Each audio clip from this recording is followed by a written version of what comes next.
unanimous support for an early signing period. It's the first Monday in December. Is the league going to be making a recommendation? Well, we have, at the league, let me go back a little bit in history. My recollection is that this came up twice, at least twice at the CCA, which is, runs the national letter. And on both occasions, we opposed an early signing date. It's come back again. We have not had a discussion at the AD level yet, or as to whether or not we want to change our position. Our concern has been that an early signing date means that the signing date's in football season. And one of the things that I think may not be thought about is that, and that's not to say we won't support, I don't know where we're going to come out, but one of the things you have to think about is an early signing date means the football season, that means a different summer, that means a different spring. You're just going to, with the early signing date becomes the primary signing date, like in basketball. And the question then is, are we going to be willing to make other changes that will accompany an early signing date? I think we need to vet that out and see if the conference wants to change its position. But up to now, the conference has been opposed to it. How much, Mike, would this be impacted by the seeming consensus among other conferences that they want some sort of early signing period? Well, in the CCA, the last two times we voted on it, the majority voted not to have an early signing date. So, because all conferences vote, it's not just a couple of conferences. So, I think you've got to think about everybody. And so far at the CCA level, they haven't been able to get it passed. And we opposed it, and we were vocal about opposing it. Obviously, if our football coaches want to recommend an early signing date and our athletic directors are comfortable with it, notwithstanding the arguments against it, then obviously the conference will take a different position. But we aren't there yet.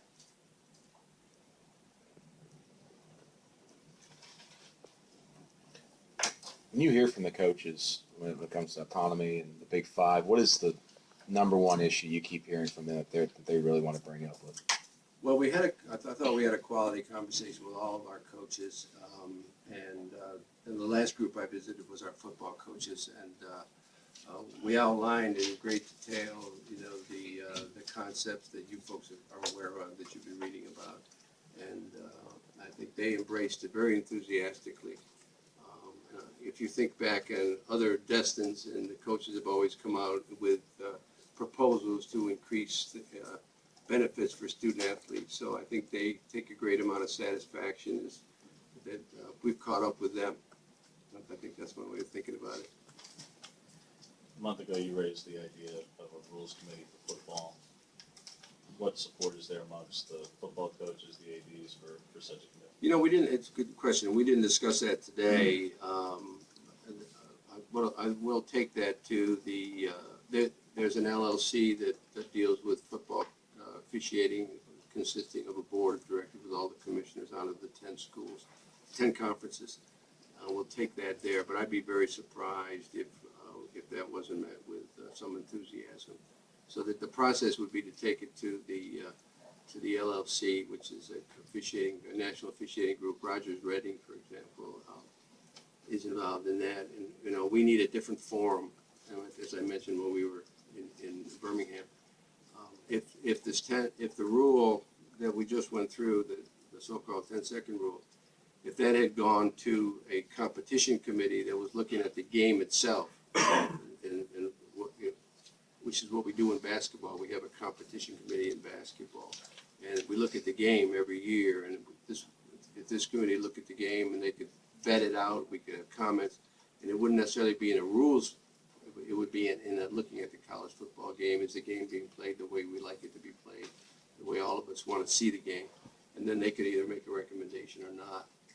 So I think it's an indispensable part of the process, and that we need to put it in place right away. Thank you. Right, I'm sorry, Mark. You talked a lot about autonomy and the idea of some reforms coming to the NCAA. There seems to be general agreement over what some of those things should be. But are you still in the process of getting consensus among your members about what exactly the details of those reforms, or do you feel like everybody's on board with all of those things that you're trying to get through? It's a good question. Here's the way to think about it. areas in which we have asked for autonomy are a series of principles. And we've had unanimous support for the governance process and the autonomy since we started in our league. We've not made any effort on purpose to try to get into details about anyone, because once we get the process, then let's assume that the board of directors agrees and we pass the restructuring in August. Then we will work from August till January in each area, starting with full cost of attendance, to create the legislation that the 5 conferences, or the 60, it's really the 65 schools, because they'll all be involved. And then we'll worry about the details then. But so far, we've just been talking about the principles, and our conference has been unanimous in support of the vision as it stands.